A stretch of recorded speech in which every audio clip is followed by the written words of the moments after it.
اور پھر دوسری بات احسان شاید یہ ہے کہ یعنی زمانہ جو ہے وہ کبھی یعنی ایک رفتار سے نہیں چلتا اور نہ ہی کسی ایک چیز کو ساتھ لے کے چلتا ہے، اس میں تبدیلیاں آتی رہتی ہیں۔ اب ہمارے خاندان کا جو ایک علم کا سلسلہ تھا یعنی وہ اب بھی جاری و ساری ہے، علم کی شاخیں ہیں نا کئی، تو ایک شاخ کی طرف میں نکل آیا ہوں، ایک شاخ کی طرف میرا بیٹا علی نکل آیا ہے، ایک اور شاخ کی طرف میرا بیٹا یاسر نکل آیا ہے، تو ابھی تک الحمدللہ ہمارا جو ایک خاندانی جو نظام ہے وہ جاری ہے وہ بھی تک۔ قاسمی صاحب اسی سوال سے ایک سوال لیتے ہوئے کہ آپ اپنے آپ کو ایک مذہبی شخص سمجھتے ہیں یا اسپریچول شخص سمجھتے ہیں یا سیکولر شخص سمجھتے ہیں؟ میں سیکولر ہوں ایک معنوں میں، لیکن ہمارے ہاں سیکولرزم کی ڈیفینیشن بالکل غلط کی گئی ہے۔ سیکولرزم کہتے ہیں بے دین بندے کو، تو میں قطعاً بے دین نہیں ہوں، میں کٹر اور پکا مسلمان ہوں۔ میں سیکولرزم میں ان معنوں میں کہہ رہا ہوں رواداری کے حساب سے، دوسروں کو برداشت کرنے کے حوالے سے، اور ایک دوسرے کی بات بردباری سے سننے کے حوالے سے، اور تشدد کی بجائے اپنی بات دلیل سے منوانے کی بجائے، اور ہر شخص کو اپنی زندگی اپنی مرضی سے گزارنے کا حق دینے کے حوالے سے، میں اس لحاظ سے سیکولر کہتا ہوں۔ صحیح۔ اس میں ایک ادیب ہونے کے حوالے سے 1990 کی دہائی میں شہاب نامہ کے بعد ایک بڑا ٹرینڈ چلا، ممتاز مفتی صاحب جو ہیں وہ پھر اس میں آ گئے، اشفاق احمد صاحب آ گئے، اور ایک باب ہونے کی ایک لہر سی چڑھی۔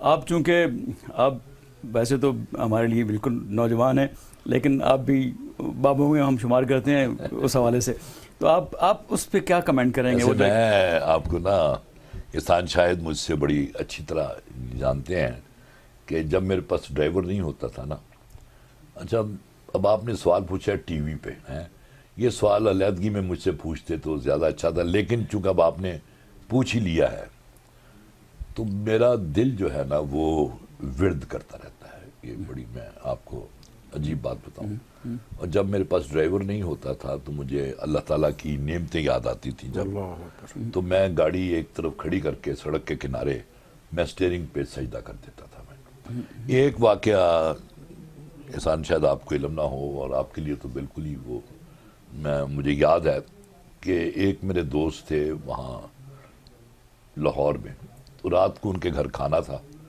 تو کوئی 2:30 بجے ہم رات کو نکلے۔ میرے پاس اس زمانے میں موٹر سائیکل ہوتا تھا اور سردیوں کے دن تھے، اور وہ مفلر کان لپیٹا ہوا، اور وہ بلکہ وہ مفلر نہیں تھا، وہ باندر ٹوپی جو ہوتی ہے نا وہ پہنی ہوئی تھی۔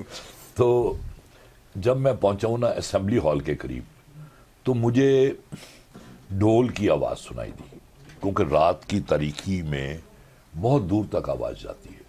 جب میں پلازا سینما کراس کر کے آگے آیا ہوں تو وہاں مزار ہے، جو مجھے اب اس بزرگ کا نام نہیں یاد، وہ غالباً بلے شاہ کے استاد جو تھے شاہ نائت جی بالکل، ان کا مزار ہے جی۔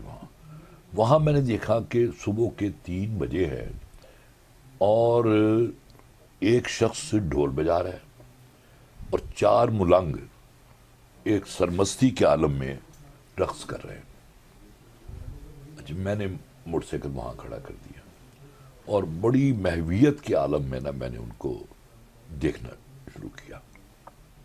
پھر مجھے نہیں پتا وہ لمحہ کب آیا کہ ان میں ایک 5واں ملنگ بھی جو تھا شامل تھا، اور جب صبح کے آثار نظر آنا شروع ہوئے ہیں اور سڑکوں پہ ٹریفک نظر آنے لگا، تو میرے اندر کا جو دنیا دار آدمی ہے اس نے ایسے دیکھا اور اڑا کے دوبارہ موٹر سائیکل کو کک ماری اور اپنی دنیا میں واپس چلا گیا۔ واپسی کا شکریہ، واپسی کا شکریہ۔ قاسمی صاحب، اس جو آپ کا ایک خاندانی جو سلسلہ ہے، میں پھر اپنا سوال وہیں لے کر آتا ہوں، آپ کیا محسوس کرتے ہیں کہ آپ کی جو شہرت ہے ادب کے حوالے سے، جو آپ کی خدمات ہے، اس سے آپ کو زیادہ خوشی ہوتی ہے یا آپ کا جو خاندانی سلسلہ ہے جس سے دیکھیں اتنا بڑے نام ہے، سید اعلیٰ شاہ بخاری آپ کے خاندان کے شاگردوں میں سے ہیں؟ میں سمجھ گیا ہوں وہ جو ہے نا بات یہ 2 مختلف چیزیں ہیں۔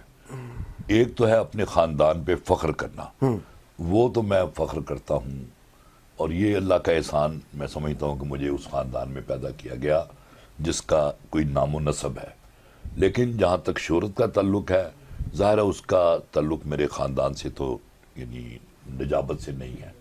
وہ تو مجھ پر اللہ نے ایک خاص کرم کیا اور میں نے چیزیں لکھی، اور وہ چنانچہ یہ ایک طرف مجھے اپنے خاندان پر فخر بھی ہے، اور دوسری طرف مجھے جو اللہ تعالیٰ نے مجھے جو کچھ عطا کیا ایک خاندانی وجاہت کے علاوہ، مجھے اس پر فخر بھی ہے اور خوشی بھی ہے. اچھا، میں ایک سوال، چونکہ یہ یو کے میں پروگرام لندن میں یہ ریکارڈ ہو رہا ہے، تو لندن میں بڑی ان کی وابستگیاں ہیں، ان سے ان کے بڑے ایک یادیں ہیں، ان کے دوست احباب یہاں پر جو جن سے 40 سال 50 سال سے ان کے رابطے میں تھے. میں ان کا آپ کو جب لندن میں آتے ہیں، وہ اب نہیں ہیں بیچارے، وہ اللہ کو پیارے ہو چکے ہیں. میرے یہاں بہت سارے دوست تھے، میں سمجھ گیا ہوں احسان صاحب. میں اس لیے کہہ رہا ہوں کہ مجھے انہوں نے بتایا تھا کہ ٹائم اب کم رہ گیا ہے، تو اس میں بخش لائل پوری میرے بے پناہ عزیز دوستوں میں سے تھے، اور میں جب بھی آتا تھا تو انہی کے گھر آ کے میں قیام کرتا تھا. دوسرا میرا دوست تھا اعجاز، وہ میرا ایم اے کالج کے زمانے کا دوست تھا. وہ یوگنڈا سے آئے تھے. کہاں سے آئے تھے؟ کمپالا سے. کمپالا سے. والدین نے، ان کے والدین نے اس کو اعلیٰ تعلیم کے لیے ایم اے کالج بھیجا تھا. کمپالا سے. کمپالا سے. تو وہ میرا دوست تھا، وہ فوت ہو گیا. پھر اطر راز تھا یہاں پہ، پھر اور بلبل کشمیری تھے، بے شمار لوگ تھے. بزمی صاحب عبد الرحمان بزمی صاحب تھے. اور پھر اس کے علاوہ کیسے کیسے لوگ یہاں رہے جی. یہ شہر، آپ کا شہر بھی معاف کرنا خالی ہو گیا، جیسے لاہور خالی ہو گیا نا. یہاں بھی کس زمانے میں فیض صاحب رہے ہیں، فراز صاحب رہے ہیں یہاں، اور کیسی بڑی بڑی شخصیتیں موجود ہیں. پرانے لوگوں میں سے ایک نام ابھی جو ہے وہ ساقی فاروقی کا ہے، وہ یہاں پہ ہیں، موجود ہیں. ورنہ تو لندن بھی جو ہے وہ خالی ہوتا ہے. صحیح. احسان شاہ صاحب، آپ کا بہت شکریہ، آپ تشریف لائے اور آپ نے قاسمی صاحب کی ذاتی زندگی کی کوششوں کے حوالے سے کچھ عقدہ کشائی کی کسی حد تک. ناظرین، اب ہم آخری سیگمنٹ کی طرف جا رہے ہیں جہاں پہ ہم پروگرام کو اختتام کریں گے، اور اس میں ہم اوورسیز پاکستانیز کے حوالے سے ایک بھرپور قسم کی گفتگو کریں گے. مختصر سی آپ سے اجازت چاہتے ہیں، آپ کی واپس آتے ہیں، تب تک ہمارے ساتھ رہیے گا. شکریہ. اب ہم موجود ہیں جناب عطاءاللہ قاسمی کے ساتھ، اور یہ آخری سیگمنٹ ہے اس پروگرام کا. اس میں ہمارے ساتھ جو گیسٹ تشریف لائے ہیں وہ اوورسیز پاکستانیز کے حوالے سے بہت نمایاں کام کر چکے ہیں. اوورسیز پاکستانیز فاؤنڈیشن کے ممبر بورڈ آف گورنرز کے وہ رکن ہیں، اور اسی کے ساتھ ساتھ جو ایک ویلفیئر کمیٹی ہے او پی ایف کی، اس کے چیئرمین بھی ہیں. وہ کو چیئرمین ہیں world Congress of overseas Pakistanis کے، اور کافی گہری نظر رکھتے ہیں اوورسیز پاکستانیز کے حوالے سے جو مسائل ہیں، جو چیلنجز ہیں، اور نہ صرف نظر رکھتے ہیں بلکہ اس کے لیے عملی اقدامات بھی کر رہے ہیں. میں شکر گزار ہوں سید قمر رضا صاحب کا جنہوں نے ہمیں جوائن کیا. شاہ صاحب بہت شکریہ اس پروگرام میں آنے کا. اور چونکہ قاسمی صاحب پاکستان سے اتنے زیادہ باہر رہتے ہیں کہ ہم ان کو بھی اوورسیز پاکستانیز میں شمار کرتے ہیں، تو اس حوالے سے وہ کافی حد تک ان پرابلم سے آگاہ ہیں. کسی حد تک بات بھی ہوئی ہے، لیکن شاہ صاحب سے گزارش ہے کہ وہ اس پر روشنی ڈالیں گے کہ کس طرح سے ہم ان چیزوں کو آگے لے کر جا سکتے ہیں اور حل کر سکتے ہیں، اور اس میں قاسمی صاحب کس طرح سے اچھی بات ایڈوائز کر سکتے ہیں. شاہ صاحب، سب سے پہلے ڈاکٹر صاحب آپ کو بہت شکریہ، آپ نے مجھے موقع دیا یہاں پہ آنے کا، اور یہ میری خوش قسمتی ہے کہ میں ایک ایسی شخصیت کے ساتھ بیٹھا ہوں. میرے پاس الفاظ نہیں ہیں. رات کو بھی جیسے بات ہوئی، جتنا تعارف قاسمی صاحب کا بنتا ہے، یا جو مقام ہے قاسمی صاحب کا، میں کم از کم بیان کرنے سے قاصر ہوں. بہرحال میں اتنی بات ضرور سمجھتا ہوں کہ یہ میری خوش قسمتی ہے، اور یہ میری زندگی کے اہم لمحات میں سے یہ لمحے. شاہ صاحب، میری اگر کوئی تعریف کرے تو مجھے برا لگتا ہے، نہ کرے تو زیادہ برا لگتا ہے، تو آپ نے کر لیے تو میرے خیال میں. تو جہاں تک اوورسیز پاکستانیز کی بات ہے، جب ہم اوورسیز پاکستانیز کی بات کرتے ہیں، سے پہلے بھی قاسمی صاحب سے بات ہوئی ہے، ہم تھوڑا ڈیفرنٹ نوٹس پہ ہیں، مگر میں یہ سمجھتا ہوں کہ کہا جاتا ہے کہ اوورسیز پاکستانی ہیں وہ پاکستان کی معیشت میں پاکستان کی ریڑھ کی ہڈی کا کردار ادا کرتے ہیں. اس میں کوئی شک نہیں ہے کہ یہ، میں اکثر یہ لفظ کہتا ہوں کہ یہ آٹو پہ ہے جو ریڑھ کی ہڈی کا کردار ہے. اگر پاکستان چاہے تو جو اوورسیز پاکستانیز ہیں وہ پاکستان کے لیے ونڈرز کر سکتے ہیں. جو ہماری جدوجہد ہے اس وقت کوئی شک نہیں ہے کہ وہ اوورسیز پاکستانیوں کے لیے ہے, پاکستان کے لیے ہے, اور جہاں پہ اوورسیز پاکستانیز رہتے ہیں جو ان کا نیٹو کنٹری آف ایڈاپشن ہے اس کے لیے بھی ہماری جدوجہد ہے. ہم دکھانا چاہتے ہیں دنیا کو جہاں پاکستان کا $100 بلین سے زیادہ نقصان ہوا ہے, جہاں پاکستان کی 50,000 سے زیادہ جانوں کا نقصان ہوا ہے, وہاں پاکستان کا تشخص بری طرح سے مجروح ہوا ہے. تو کہنا میں یہ چاہتا ہوں قاسمی صاحب آپ کے توسط سے کہ جو اوورسیز پاکستانی ہیں تقریباً 8 ملین کے لگ بھگ لوگ ہیں, وہ دنیا کے 144 ممالک میں ہیں, اور ہر سنگل بندہ, میں 99% پلس کی بات کر رہا ہوں, وہ اپنا اپنا کردار ادا کر رہا ہے اپنے کنٹری آف ہوسٹ میں اور کنٹری آف اوریجن کے لیے بھی. تو جو اس وقت صورتحال ہے, جو میں بیان یہ کرنا چاہتا ہوں کہ آپ دیکھیں کسی بھی شعبے میں لے لیں اوورسیز پاکستانی کو, برطانیہ کی مثال لیتے ہیں, آپ سیاست میں دیکھیں, آپ بزنس میں دیکھیں, آپ آرٹ میں دیکھیں, آپ ہیلتھ میں دیکھیں, آپ ایجوکیشن میں دیکھیں, کمال کر رہے ہیں. تو ہم ان لوگوں کو اجاگر کرنا چاہتے ہیں اور دنیا کو ایک میسیج یہ دینا چاہتے ہیں کہ دیکھیں یہ پاکستانی ہیں, اور جو پاکستان میں اس وقت ہو رہا ہے وہ پاکستان کو ایکسپورٹ ہوا ہے اور پاکستان نے امپورٹ کیا ہے, وہ اوریجنل پاکستان نہیں جو دنیا اس وقت پاکستان کا چہرہ دیکھ رہی ہے. تو ایک چیز یہ تھی. اور دوسرا قاسمی صاحب, میں آپ سے جو پہلے بات کر رہا تھا کہ میں یہ نہیں چاہتا ہوں کہ ہمارے لیے ریڈ کارپٹ ہو یا کچھ اس طرح کی چیز ہو. میں یہ کہتا ہوں کہ اوورسیز پاکستانیز جو ہیں وہ پاکستان کا ایسٹس ہیں. بالکل. اور یہ ایسٹ جو ہے انٹیپ ایسٹ ہے, اس کو پاکستان ٹیپ کرنے کی کوشش کرے. بالکل ٹھیک. اور اگر ملک ریاض صاحب کہہ سکتے ہیں, بیریا ٹاؤن کے جو مالک ہیں, اور وہ کہہ سکتے ہیں کہ ایک سرنگ نکالیں جی اسلام آباد کی اس طرف سے اور 2 سیکٹر دیں, اور اوورسیز پاکستانیوں کے بلبوتے پہ کہتے ہیں, تو کیوں حکومت پاکستان خود توجہ دے اور یہ کیوں نہیں کر سکتے؟ شاہ صاحب, سب سے پہلے تو میں آپ کو ٹریبیوٹ پیش کرتا ہوں بسم اللہ کہ آپ یہاں اوورسیز پاکستانیوں کے لیے جو خدمات انجام دے رہے ہیں اور بلا کسی لالچ کے اور بغیر کسی منافع کی خواہش کے اپنا وقت نکال کے اپنے کاروبار میں سے, تو اس پر یعنی میں سمجھتا ہوں صرف اوورسیز پاکستانی ہی نہیں, ہم جو پاکستان میں رہنے والے ہیں وہ بھی آپ کے شکر گزار ہے. آپ سے اس مسئلے پہ کافی باتیں ہوئی ہیں. جی سر. تو میرا یعنی خیال یہ ہے کہ آپ اگر نہ ایک پیپر لکھ دینا, اگر ایک تو میں اسے اپنے کالم میں بھی پوری طرح یعنی بیان کر کے اس کو نہ صرف یہ کہ پوری قوم کے نوٹس میں وہ بات آئے گی, بلکہ جو یعنی ہمارے حکمران ہیں ان تک بھی یہ بات پہنچے گی. اس کے علاوہ بھی یعنی اخبار کے علاوہ بھی جو ذرائع ہو سکتی ہیں ان تک بات پہنچانے کے, انشاءاللہ وہ بھی. اور میرے خیال میں آپ کی جو بیشتر باتیں ہیں مجھے ان سے اتفاق ہے. اختلاف اگر ہے تو وہ فروئی باتوں کا ہے, یہی کہ جو نماز میں آمین آہستہ کرنی چاہیے یا اونچی آواز میں کہنی چاہیے, وہ اختلاف صرف اسی نوعیت کا ہے کہ ہاتھ یہاں باندھنے ہیں یا یہاں باندھنے ہیں. تو اس لیے انشاءاللہ العزیز میری تمام تر نیک خواہشات آپ کے ساتھ ہیں, اور میں جو کچھ بھی اس سلسلے میں کر سکتا ہوں انشاءاللہ میں ضرور کروں گا. بالکل سر, میں یہ ضرورت تو نہیں کر سکتا کہ یہ کریں اور یہ نہ کریں, بل جیسے آپ کا حکم ہے ہم بالکل جو مختصر ترین الفاظ میں ہم اپنا مدعا بیان کر سکتے ہیں وہ ہم آپ کی گوش گزار کریں گے. پھر اس سے زیادہ, اور آپ کے تو مدعا بھی دنیا میں کیا پاکستان میں کیا ہر طرف ہے, اگر آپ کی بات ان تک جائے گی تو ڈیفینیٹلی ہمیں آسانی ہو جائے گی اپنا پہنچے گی مقصد جو ہے نا دوسرے لوگوں تک پہنچانے میں, انشاءاللہ ان تک پہنچے گی. تو آپ یہاں پر جو آپ کا جی شاہ صاحب, ایک چونکہ آپ اوورسیز پاکستانی فاؤنڈیشن کے جو ایک کمیٹی ہے اس کے چیئرمین بھی ہیں اور اس کے ممبر بورڈ آف گورنرز بھی ہیں, یہ وہ آرگنائزیشن ہے جو سرکاری طور پر ذمہ دار ہے اوورسیز پاکستانی فاؤنڈیشن کے حوالے سے کام کرنے کی, اور اس میں کوئی 5000 لوگ اس چیز کی تنخواہ بھی لیتے ہیں.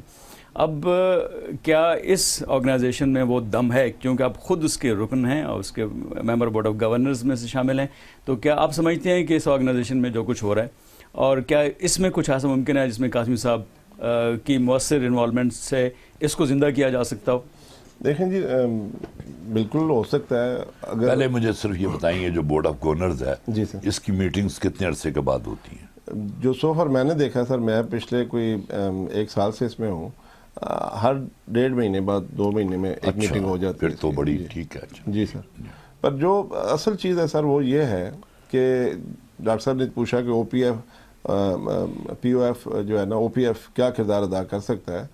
تو اوورسیز پاکستان فاؤنڈیشن جو ہے وہ اگر صحیح معنوں میں کام کرے تو میرے خیال میں کسی اوورسیز پاکستانی کو گلہ شکوہ نہیں رہے گا. آپ کے خیال میں وہ اپنا کام صحیح طریقے سے نہیں کر رہے؟ میرے خیال میں نہیں کر رہے سر. جو اس کا مقصد ہے وہ ابھی تک میں نے تو نہیں دیکھا ابھی تک, بلکہ میں نے بورڈ میٹنگ میں بھی کہا ہے لاسٹ کہ جی جو ویلفیئر آپ اوورسیز پاکستانیوں کی ویلفیئر کے لیے ہیں, اور ان ساری میٹنگز میں ابھی تک میں نے آپ کے منہ سے ایک جملہ اوورسیز پاکستانیوں کی ویلفیئر کا نہیں سنا ہے. یا تو حکومت کی ویلفیئر کی بات ہوئی ہے, منسٹر صاحب کی ویلفیئر کی بات ہوئی ہے, تو یا خود جو وہاں پہ 5000 لوگ ہیں انہی کی ویلفیئر کی بات ہوئی. تو بورڈ کے جو ممبرز ہیں وہ سارے باہر سے ہیں, اوورسیز ہیں یا؟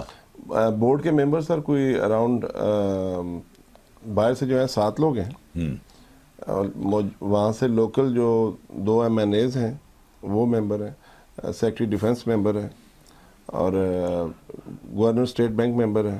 اچھا, اس طرح سے سیکرٹری فائنانس ممبر. یہ تو پھر خاصی میرے خیال میں ایک لگتا ہے جیسے اس کو تو بہت اہمیت دی گئی. کوئی شک نہیں. ہاں, پیپر ٹائگر تو پھر کام کیوں نہیں ہو رہا؟ مجھے تو یہ سمجھ نہیں آ رہی کہ اگر, اور اسلام آباد میں ہوتی ہے میٹنگ؟ جی اسلام آباد میں ہر 1.5 مہینے کے بعد, اور آپ جاتے ہیں ہر 1.5 مہینے کے بعد؟ بالکل جاتا ہوں اپنے خرچ پہ؟ دیکھیں میں خرچ نہیں لے رہا, مگر جو وہاں پہ سسٹم اس طرح سے ہے کہ ٹکٹ بھی وہ پرووائڈ کرتے ہیں اکانومی کلاس کا, اور سٹے بھی وہ پرووائڈ کرتے ہیں. اچھا, اور کنوینس سٹے بھی اکانومی کلاس کا؟ سٹے جو وہاں پہ ہے میں اکانومی تو نہیں کہوں گا, میریٹ ہے اور یا وہ وہاں پر وہ ہے. اللہ کا شکر ہے میں نے ابھی تک اس کا کلیم نہیں کیا, میں اپنے اس پہ ٹھہرتا ہوں. مگر یہ ساری چیزیں ہیں, اور میں اس میں یہ کہنا مناسب سمجھوں گا کہ یہ کوئی غیر مناسب بات نہیں ہے, کیونکہ ایک بندہ دیکھیں یہاں سے اپنا ٹائم نکال کے اگر 5 دن 1 ہفتہ کے لیے اپنے کاروبار کو چھوڑ کے اپنے کام کو چھوڑ کے وہ اگر دے رہا ہے تو ٹکٹ بھی غیر مناسب بات نہیں ہے, اس کا ٹھہرانا بھی غیر مناسب بات نہیں ہے. نہیں, اصل چیز یہ ہے سر جو کون غیر مناسب کہتا ہے؟ یہ ان کا فرض بنتا ہے. یہ تو نہیں فرض ہے, فرض کے ساتھ میں یہ کہنا چاہتا ہوں کہ اصل چیز یہ ہے کہ ڈیلیوری ہو. جی ہاں, جو مقصد ہے وہ فل. پھر آپ جو پیپر لکھیں نا جی سر, اس میں یہ بتائیں کہ کیا کیا چیز آپ ڈیلیور کروانا چاہتے ہیں. وہ ٹھیک. شاہ صاحب یہ کہنا چاہ رہے ہیں کہ پریگننٹ ہیں لیکن ڈیلیوری نہیں ہو رہی. چلے شکر کریں ابارشن بھی نہیں ہوئی. جی بالکل بالکل. تو اس پیپر کے حوالے سے ہم انشاءاللہ قاسمی صاحب کو وہ ساری انفارمیشن بھیجتے ہیں تاکہ جو ویژن ہے نئی گورنمنٹ کا وہ اس میں شامل ہو سکے, اور اوورسیز پاکستانیز جو ہیں وہ اس حوالے سے خوش ہوں کہ جو ریاست پاکستان ہے ان کے حوالے سے سوچنا چاہ رہی ہے. چونکہ ہم پروگرام کے اختتام کی طرف بڑھ رہے ہیں, اس میں بہت سے شرارتی سوالات تھے جو کہ جن کا وقت نہیں مل سکا, اور وہ تقریباً سارے اس میں سے منسوخ کر دیے گئے. شرارتی جوابات سے محروم رہے. جی بالکل. اس میں بس ایک بات جو میرے ذہن میں آتی ہے, بچپن سے میں جاننا چاہ رہا تھا, جب سے تارڑ صاحب کے سفر نامے پڑھتا تھا, پھر شوق آوارگی پڑھا, تو مجھے یہ لگا کہ تارڑ صاحب جہاں جاتے ہیں وہاں تو جو حسینان اس ملک کی ہیں وہ اپنے انگلیاں کاٹ لیتی ہیں ان کو دیکھ کر, اور ایک قطار بنا کے کھڑی ہو جاتی ہیں, جبکہ وہ چیز مجھے ادھر نظر نہیں آئی جب قاسمی صاحب اپنا سفر نامہ لکھتے ہیں. تو میں ان سے یہ پوچھنا چاہ رہا ہوں کہ وہ کون سی گدڑ سنگھی ہے جو تارڑ صاحب کے پاس موجود تھی اور آپ کے پاس نہیں تھی؟ ہمارا ایک ٹی وی کا پروڈیوسر تھا یعقوب ناسک, وہ میرے خیال میں فوت ہو گیا. وہ کہتا جی میں ایک دفعہ لندن ٹیوب میں سفر کر رہا تھا, تو ایک میم جو تھی وہ بار بار اونگتی ہوئی اپنا سر جو ہے وہ میرے کندھے پہ رکھ دیتی تھی. جب تیسری دفعہ اس نے اپنا سر میرے کندھے پہ رکھا تو میں نے کہا بی بی میں یعقوب ناسک ہوں, مسنظر حسین تارڑ. تو یا تو آپ نے وہ ساری باتیں لکھی نہیں سفر نامے میں, یا پھر دیکھو جی اللہ تعالیٰ ستار العیوب ہے جی. جی تو میرے خیال میں بہت سے ایسے شرارتی سوالات جو ان کے لیے پھر ہم اگلی دفعہ قاسمی صاحب کی برطانیہ آمد کے منتظر ہیں. قاسمی صاحب کل ہمارے ساتھ شامل ہیں انٹرنیشنل اردو مشاعرے میں, جس کی وہ صدارت کر رہے ہیں. یہ مشاعرہ world Congress of overseas Pakistanis کی جانب سے اس کا انعقاد کیا گیا ہے, اور یہ یوم پاکستان کی مناسبت سے ہم خاص طور پر ممنون ہیں اس چیز کے کہ قاسمی صاحب بجائے اس کے کہ کل وہ قصر صدارت میں موجود ہوتے اور وہاں پر وہ اپنا حلال امتیاز وصول کرتے. اس کی بجائے وہ ہمارے ساتھ موجود ہیں اور اوورسیز پاکستانیز کے ساتھ وہ یوم پاکستان منا رہے ہیں. اور school of oriental and African studies جو لندن یونیورسٹی کا ایک ادارہ ہے, اس میں کل ایک بہت بڑا مشاعرہ ہو رہا ہے جس میں برطانیہ سے تعلق رکھنے والے جو بیرون وطن پاکستانی ہیں وہ اس میں شریک ہو رہے ہیں. اور وہ قاسمی صاحب بزبان قاسمی بہت کچھ سنیں گے اور بہت سے لوگ کل کا انتظار کر رہے ہیں. ہم مشکور ہیں. 4 بجے کل؟ جی بالکل, کل 4 بجے سے 7 بجے تک یہ مشاعرہ لندن یونیورسٹی کے سویس جو کیمپس ہے وہاں پر منعقد کیا جا رہا ہے. اور میں مشکور ہوں جناب قاسمی صاحب کا کہ وہ ہمارے ساتھ موجود ہیں. جناب سید قمر رضا صاحب کا جو کہ ہوسٹ ہیں اس مشاعرے کے, اور جو روح رواں ہیں جن کی وجہ سے یہ ساری تقریب جو ہے منعقد ہو رہی ہے, اور WCOP کے باقی بورڈ آف گورنرز جو ہیں اس میں شامل ہیں. اور بہت شکریہ آپ کا, آپ ہمارے ساتھ رہے جس میں ہم نے بہت سی باتیں کی جناب عطا اللہ قاسمی صاحب کی بایوگرافیکل پروفائل کے حوالے سے. ان کی شخصیت کے بے شمار جہتیں ہیں, ان پہ مزید ایسے انٹرویوز ہوتے رہیں گے تاکہ ایک تاریخی شخصیت کے حوالے سے تاریخی ریفرنس کا حصہ بنتے رہیں. لیکن ابھی قاسمی صاحب سے جب تھوڑا سا وقفہ ہوا بات ہوئی تو انہوں نے یہ کہا کہ ہو سکتا ہے میری جو عمر ہے وہ آپ کو ہندسوں میں 60 70 71 سال لگتی ہو, لیکن اصل میں میرے اندر جو 18 20 سال کا بچہ ہے وہ جوان ہے. اور ہم دعا کریں گے کہ وہ اگلے کئی سو سال جوان رہے اور قاسمی صاحب ہمارے ساتھ رہیں اور ہم سب کی زندگیوں میں اپنا اثر اور خوشیاں پھیلاتے رہیں. بہت شکریہ ہمارے ساتھ رہنے کا.